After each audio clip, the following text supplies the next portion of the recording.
Fare pizza per me è quello che ho sempre voluto fare, quello che ho scelto di fare, e nonostante avessi avuto i genitori, i nonni e quant'altro pizzaioli, non mi è stato mai imposto. L'ho fatto perché mi è piaciuto farlo e mi piace ancora fare tuttora. Salve, sono Guglielmo Buolo e ci troviamo nella nostra pizzeria di Verona, che gestisco insieme a mio figlio Enrico.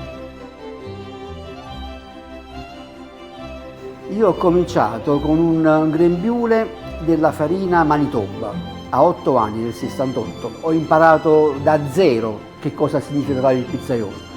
La differenza tra chiamiamole due generazioni, tra virgolette, è che prima era considerato soltanto un mestiere, anche se era sacrificato, tutto quello che si dice dei pizzaioli, che insomma eravamo l'ultima ruota del carro. Adesso invece sono cambiate molto le cose, adesso anche la figura del pizzaiolo è giusto che abbia avuto questo riconoscimento di, che ne so, magari come hanno i grandi chef o roba del genere, poi addirittura ad arrivare alla nomina come patrimonio immateriale dell'UNESCO. Chi sarebbe mai aspettato? Mio padre non ci avrebbe mai pensato che saremmo arrivati a questo.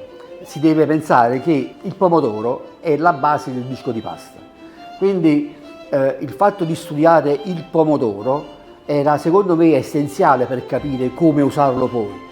E nello studio è successa una cosa che mi ha affascinato talmente tanto, sul fatto del pomodoro, è stato come di dovere pensare ad una carta dei pomodori. Ci sono vari tipi di pomodoro, poi noi in Campania per noi è molto facile perché abbiamo la fortuna della sfortuna viceversa di avere dei territori molto di terra vulcanica, dal lato del Vesuvio con la Pillo, dal lato della costiera amalfitana pieni di pomice. Quindi il nostro pomodoro è veramente è di una varietà unica al mondo, secondo me. Tenerli nascosti e non valorizzarli sarebbe stato ancora più brutto di non saperli usare, secondo me. Ma i pelati molto salsati di solito non sono amati dai pizzaioli campani, napoletani. Ma la pizza uno se la intende come gli piace intendersela. Perché nel momento in cui si mangia una pizza particolare la può definire gourmet, ma nel momento in cui mangia una margherita sta mangiando una pizza, perché quello che metti sulla pizza è farcitura.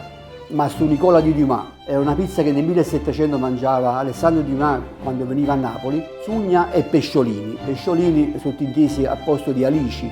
Io poi ci ho aggiunto il pinnolo.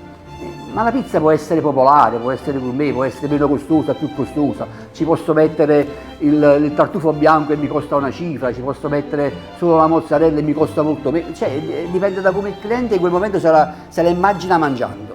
Diceva mia nonna, la pizza sono due cose, la cottura e un basta.